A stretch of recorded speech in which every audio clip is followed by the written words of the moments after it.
जैसे तिल है, उसका तेल लीटरों में बिकता है, और जब पुष्प के पराग के रस से मिला दिया जाता है तो तोला में बिकता है, उसे फुलेल कहते हैं। जो इत्र में मिलाया जाता है, जो मूल इत्र होता है तो बहुत थोड़ा होता है उसमें, और अगर महंगा तो फिर चंदन में, या और ये जो तिल की कीमत है और जो सुगंधित इत्र की कीमत है, किसी तरह मेल नहीं बनता। वो लीटरों में बिकने वाला वो तोला में बिक, पर जब तिल का संयोग तेल का इत्र से हो जाता है तो वो भी तोला में बिकने लगता है। ध्रुवदास जी महाराज कहते हैं, जो संग है यदि रसिकों का हो जाए तो आप कीमती बन जाओ। अभी माया ने हमको दुर्दशा में पहुंचा दिया, काम क्रोध लोभ मोह मद मत्सर। सच्ची मानिए शरणागति का प्रभाव बहुत बड़ा है। ये नौजवान यौवन अवस्था के बच्चे संपूर्ण मनोरंजन त्याग किए हुए, भोगों का त्याग किए हुए, स्वामी जी की अपार कृपा। देखा है भ्रमण के समय, देखा है सब, और यहां भी देख रहे हैं। 100 में 100 अभी दोपहर तक बदल जाए भगवान जाने। अभी 100 में 100 आज्ञा पर चल रहे, 1% जो धर्म विरुद्ध आचरण है वो नहीं। भजन की पूर्णता तो श्री जी की तरफ से होगी, वही करवाएंगी, लेकिन धर्म विरुद्ध छोटे छोटे बच्चे हैं जिनको केवल खेल खिलौनों से मतलब, वो ऐसे अकाउंट दिखाते हैं, इतने बड़े हैं, 60,000 राधा नाम जपा, और बढ़ाओ अगली बार 80,000 राधा नाम।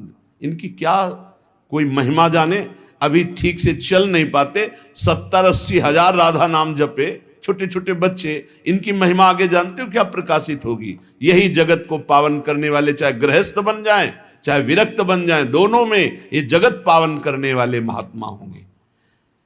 कहा न होई संत संग ते, देखो तिल अरु तेल, मोल तोल सब फिर गयो, पायो नाम फुलेल।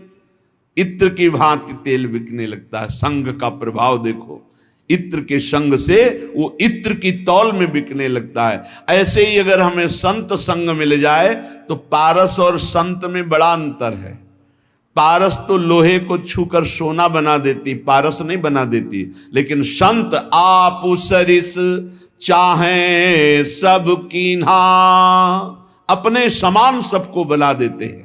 जब सीधाम वृंदावन का आश्रय मिलता है तो विशुद्ध संतों का संग होता है।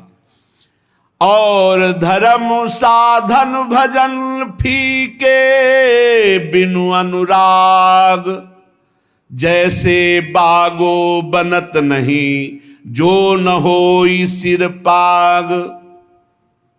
अगर रसिकों का संग न हो तो अनुराग का मार्ग नहीं मिल सकता, प्रेम का मार्ग नहीं मिल सकता। नाटकबाजी बहुत हो सकती है, अहंकार की पूर्ति वाली साधनाएं हो सकती है, प्रेम नहीं। प्रेम बड़ा गुप्त विषय है, हृदय का गुह्य विषय है।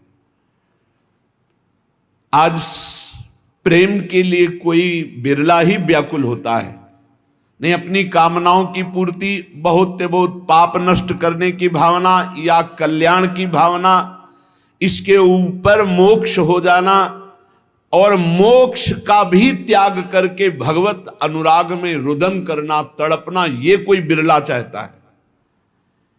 बिना भगवत प्रेमी महात्मा के प्रेम की पहचान ही नहीं होती। प्रेम की जब पहचान नहीं तो फिर मांग कैसे हो सकती है। और जब प्रेम के लिए तड़पना होता है, कृपा कर दें हरि गुरु, तब प्रेम, जहां प्रेम प्रकट हुआ तो भगवान अजित को उसने अधीन कर लिया। भगवान का एक नाम है प्रेमाधीन। जिसने संतों का संग किया भगवान उसके अधीन हो गए। सेन जी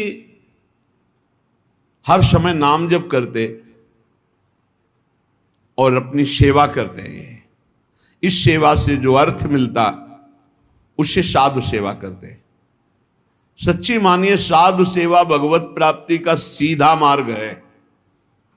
भगवान को भोग लगाओगे, दृष्टि भोग पाएंगे, और भगवान को पाते देखना है तो संतों को पवाओ। भगवान नाम जापक भगवत प्रेमी महात्मा जब बैठकर पाते हैं तो उनके मुख से साक्षात श्री हरि प्रिया पाते हैं, प्रभु पाते। विश्वास रखो, साक्षात प्रभु पाते हैं। भक्तमाल जी में आया, जैसे बेटे गर्भ में हो और उसको पवाना हो तो क्या करो, मां को अच्छे अच्छे पदार्थ पवाओ तो बेटी की पुष्टता हो जाएगी। ऐसे ही संत जन है मां और हरि है गर्भस्थ शिशु। जो संतों को पवाता है मानो भगवान को पवा रहा है। राजा की अंग सेवा में सेन जी जाया करते थे। रोज चरण मालिश, शरीर की मालिश करते, जो भेंट मिलती संत सेवा करते। एक दिन जा ही रहे थे सेवा के निमित्त राजा के यहां कि देखा साधु मंडली, बस साष्टांग दंडवत की प्रार्थना की। संत तो श्रद्धा देखते हैं, संत वैभव नहीं देखते कि वैभवशाली है तो उसको बड़ा प्रेम नहीं। संत श्रद्धा, संत जो होंगे वो श्रद्धा देखते हैं। और जिसको धन का, मान का, लोक व्यवहार का महत्व है वो श्रद्धा नहीं देखता। संतों ने देखा सेन जी की अपार श्रद्धा, अश्रुपूरित। भगवान आज हमारे कुटिया में चले और हमें पावन करें। हाँ हाँ, संत तो श्रद्धा देखने वाले। अब मारो महान मंगल उदय हो गया हृदय में, ऐसा आनंद की धूम मच गई, भूल गए कि राजा के यहां जाना है। राजा तो राजा ही होता है, रजोगुणी स्वभाव का। संतों के चरण पखारना, आरती करना, जो कुछ था वो जाकर बाजार से अच्छे अच्छे पदार्थ लाना, भोग बनाना। भगवान ने विचार किया कि सेन जी तो हमारे संतों की सेवा में मगन हो, राजा की सेवा में नहीं जाएंगे तो कल हो सकता है दंड विधान करें। स्वयं भगवान वैसे ही पूरा पोशाक, वही सब सामग्री सेवा वाली गए। जय जय अनंत कोटि ब्रह्मांडों के स्वामी, भक्ताधीन मनः पूज्यो, भक्ता नाम अभयंकर। ये गोपाल शास्त्र नाम में भक्तों को अभय करने वाले भक्ताधीन हैं। देखो भगवान के आगे राजा कुछ पद रखता है क्या? ब्रह्मेश्वरादि सदरूप पदारविंद, बड़े महामहिम। ध्येयम सदा परिभवग्नम अभीष्ट दोहम तीर्थास्पदम शिव विरंचनुतम शरण्यम। वो एक राजा के सामने जय जय बोले जाके। आओ सेन जी, विलंब हो गया, क्षमा हो भगवान। सेवा में लग गए।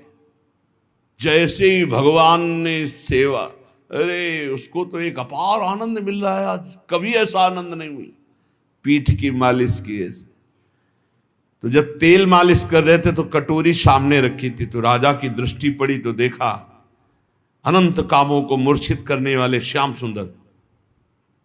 पीछे मुड़ के देखा तो सेन, फिर कटोरी में देखा श्याम। कहा सेन, आज तुम्हारे तेल में कुछ जादू है क्या? नहीं महाराज, ये तो आपकी दृष्टि का चमत्कार है। आपकी दृष्टि में कुछ होगा तो वही दिखाई दे रहा है। भगवान ने झांकी दिखाई उनको। आनंद, पूरी रात आनंद में डूब गई। भगवान तो अंतर ध्यान हो गए। संतों को पवाया खूब, भगवत कीर्तन, भगवत चर्चा पूरी रात हुई। संत जन सुबह मंडली जब विदा हुई तो जैसे अपने प्रियजन के बिछुड़ने से प्राण व्याकुल होते हैं, ऐसे भगवत प्रेमी संत जनों के बिछुड़ने से उनके प्राण व्याकुल होते। मिलत एक दुख दारुण देही और बिछुरत एक प्राण हरि लेहि। अशुभ प्रवाह करते हुए संतों को विदा किया।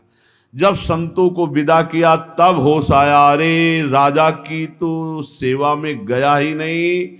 अब राजा को कैसे बताऊं कि हमारी क्या दशा हो गई थी। संतों के दर्शन मात्र से बड़ा, अब तो राज कर्मचारी आएंगे और मुझे बंदी बना कर ले जाएंगे। सोच ही रहे थे कि राज कर्मचारी आ गए। सेन, महाराज ने तुम्हें याद किया। सूख गए।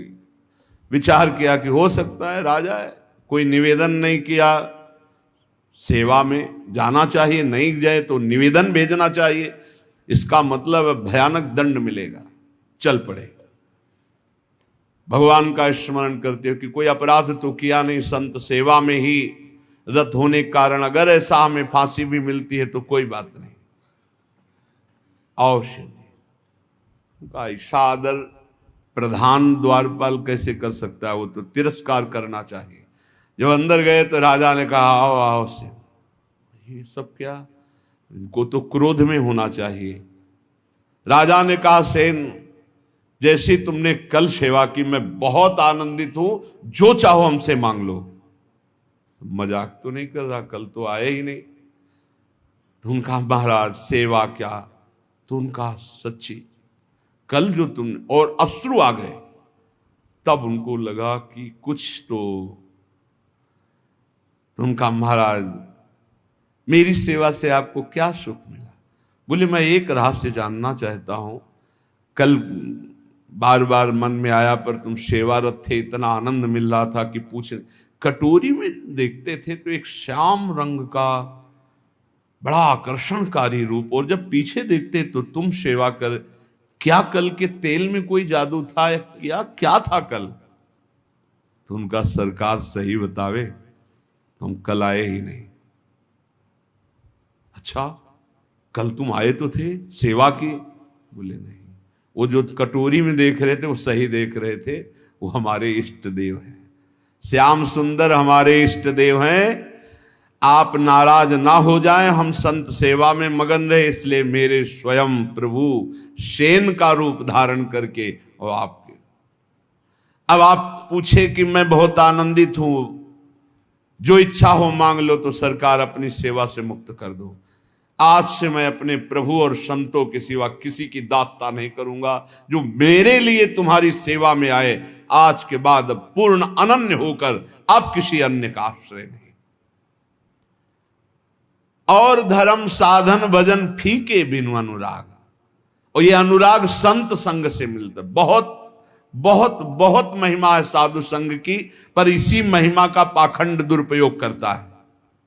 पाखंड इसी महिमा का दुरुपयोग करने लगा कि ऐसी महिमा है जिन संतों की, तो उसी का दुरुपयोग, जिनको साधुता का ज्ञान नहीं, जो भगवान का भजन नहीं करते, जो भगवान की प्राप्ति का लक्ष्य नहीं, वो लौकिक सुख सामग्री की चाह के लिए इस वेश का दुरुपयोग और निंदा कराने लगे।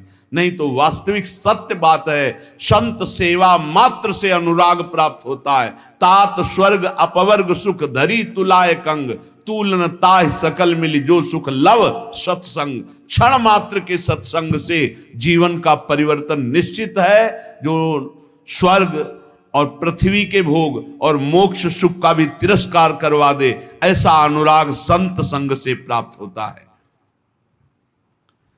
जैसे नक्शिक सुंदर वेशभूषा हो और सिर पर पाग ना हो तो शोभा नहीं बनती, ऐसे सब साधन हो और प्रेम ना हो तो शोभा नहीं उन साधनों की।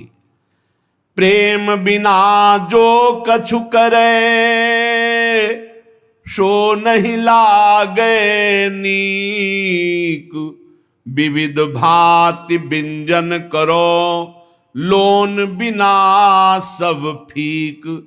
जैसे बढ़िया कढ़ी दाल सब्जी सब बनी हो, इसके बाद नमक बिल्कुल न डालो, कैसा लगा?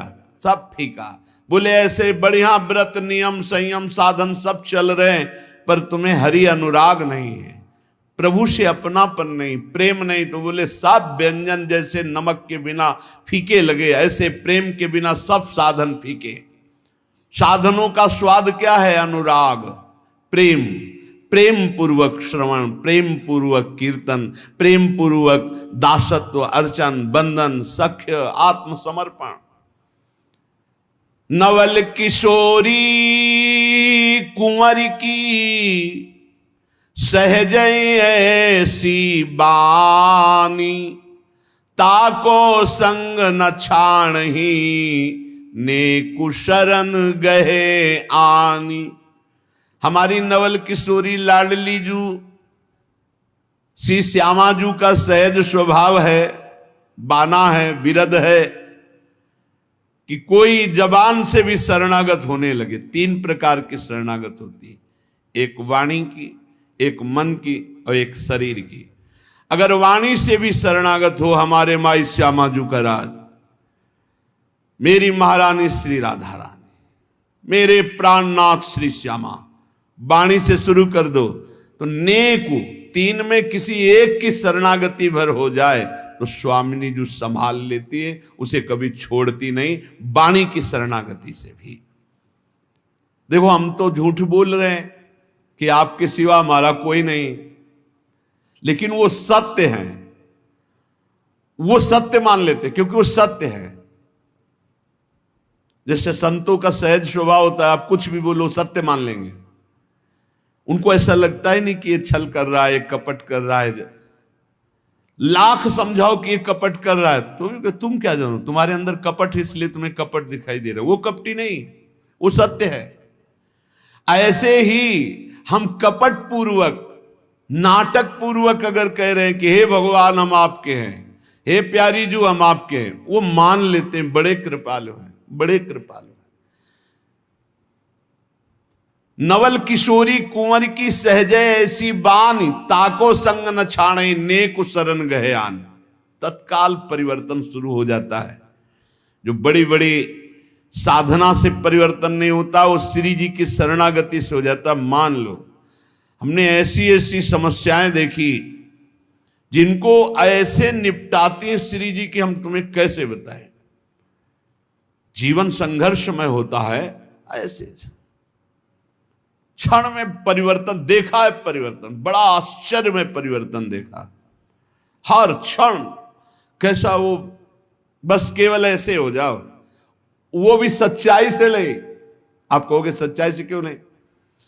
शरीर को अपना मानना, सांसारिक संबंधों को अपना मानना, ये सब है। हम श्री जी से बोल दिए ऐसे ही कि आपके सिवा हमारा कोई नहीं। वो इतनी भोरी, इतनी करुणामयी की मान गई और उन्होंने संभाल लिया।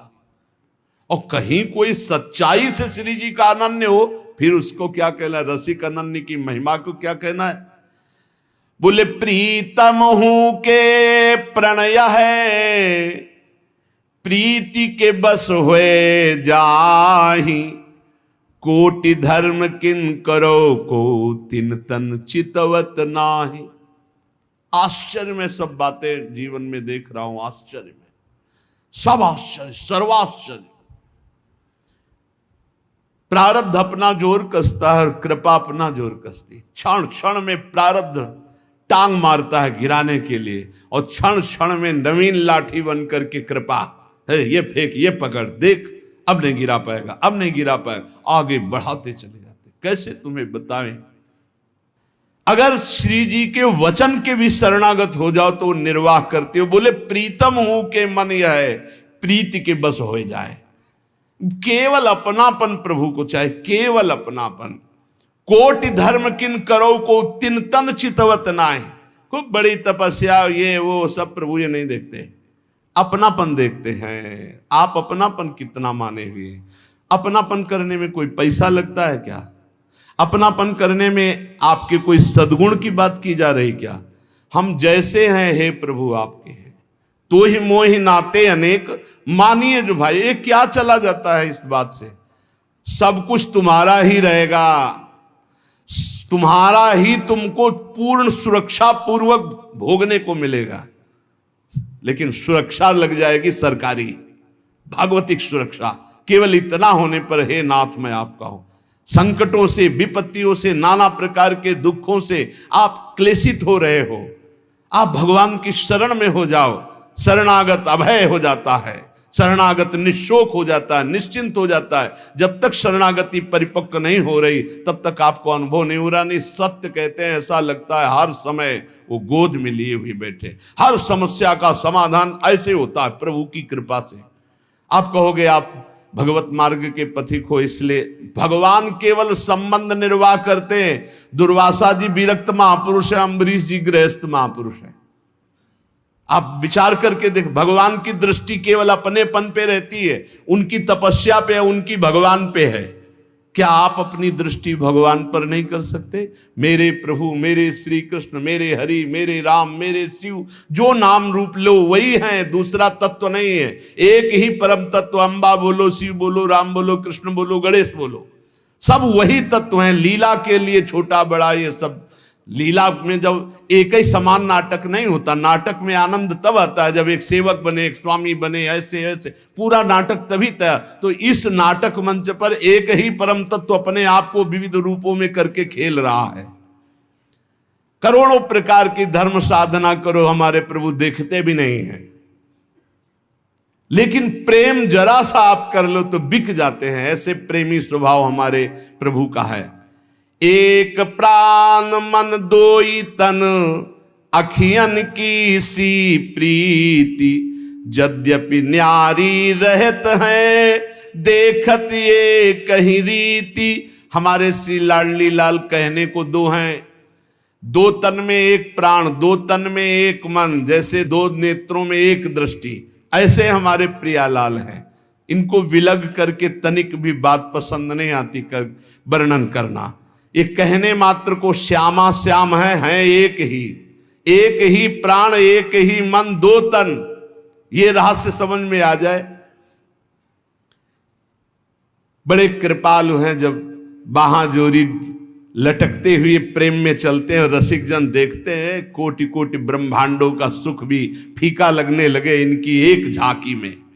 बाहां जोरी चलत दो, रसिक लाडली लाल, देखो ऐसी भांति छवि, चितवन नैन विशाल, अवगुण करे समुद्र सम, गनत न अपनो जान, राई के सम भजन को, मानत मेरु समान।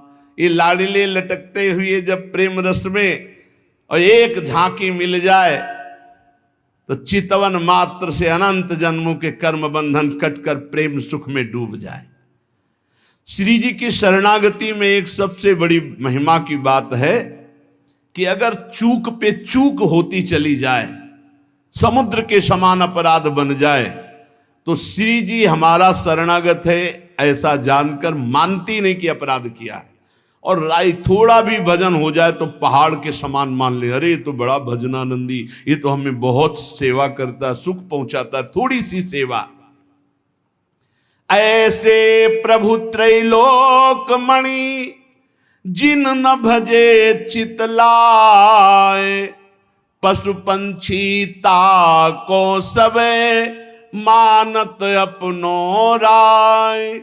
ऐसे स्वामिनी जी को, ऐसे लालजू का जो भजन नहीं करते, वो पशु पंछी से भी गिरे हुए हैं, क्योंकि वो ऊपर उठ रहे हैं, तुम नीचे गिर रहे हो। वो अपने कर्म का भोग करके ऊपर उठ रहे हैं मानव योन की तरफ, तुम मानव योन से नीचे गिर रहे हो। इसलिए मनुष्य जीवन का परम लाभ भगवत प्रेम है। प्रेम इसका कभी अंत नहीं होता। जैसे कहते हैं कि जैसा पहले भजन होता था प्रेम हो, अब वो ऐसा प्रेम, वो प्रेम नहीं है, वो कृपा होती सबसे पहले स्वाद दिलाने के लिए, आपको आकर्षण करने के लिए। प्रेम जिस दिन से प्रकट होगा उस दिन से सदैव बढ़ता रहेगा और कभी भी एक क्षण के लिए भी कम नहीं होता, उसे प्रेम कहते हैं। जब प्रेम प्रकट होगा तो किसी और सुख की चाह नहीं रह जाएगी, ये उसकी पहचान है। रहन न पावत और रस, जहां प्रेम को राज, सकल सुखन को दल मले, जो पंछिन में बाज। बोले जब प्रेम देव का हृदय में प्रादुर्भाव होता है, और बिना प्रेम मिले प्रियालाल का साक्षात्कार नहीं होता। प्रेम देवता मिले बिना सिद्ध होए न कारज। जब तक प्रेम नहीं आएगा तब तक हमारा कार्य सिद्ध नहीं होगा, अर्थात प्रियालाल का साक्षात्कार नहीं होगा, क्योंकि प्रेम के खिलौना दो खेलत है प्रेम खेल। बिना प्रेम के प्रेम रूपी प्रभु का दर्शन नहीं हो सकता। जब प्रेम हृदय में आता तो रहन न पावत और रस, अगर कोई और चाह है तो प्रेम नहीं है। प्रेम का स्वरूप है कामना रहितम। जब प्रेम प्रकट होगा तो कामना एक भी नहीं रह जाएगी। बोले कैसे? बोले हजारों पक्षी जैसे चुन रहा, जे ही बाज उतरा तो आपको पूरी फील्ड में एको पक्षी नहीं रह पाया, और अगर रुका तो दल मलय, उस समय उसका नाश पक्का है। जो पक्षी रुक गया, झपट में आ गया, बाज के पंजे में इतनी ताकत है, फंस जाए ना बस वो मृत्यु समझो उस पक्षी की। ऐसे ही प्रेम जिस हृदय में उतरता है तो काम क्रोध लोभ मोह मद मत्सर ईर्ष्या द्वेष कुछ भी नहीं रह जाता, और जो रहा वो भस्म हो गया। प्रेम का ऐसा प्रभाव। मन पंछी तब लगी उड़े, विषय वासना माही, प्रेम बाज की झपट में, जब लगी आयो नाही। बोले मन पंछी खूब उड़ रहा है विषयों में, बोले मन नहीं लग रहा, भटक रहा है। एक बार प्रेम उदय होगा तो ऐसा ये फंस जाएगा जैसे बाज के पंजे में पंछी, ऐसे प्रेम में फंस करके मन पंग हो जाएगा, उड़ने की ताकत ही नहीं रहेगी, मन ही मन नहीं रह जाएगा, अमना हो जाएगा।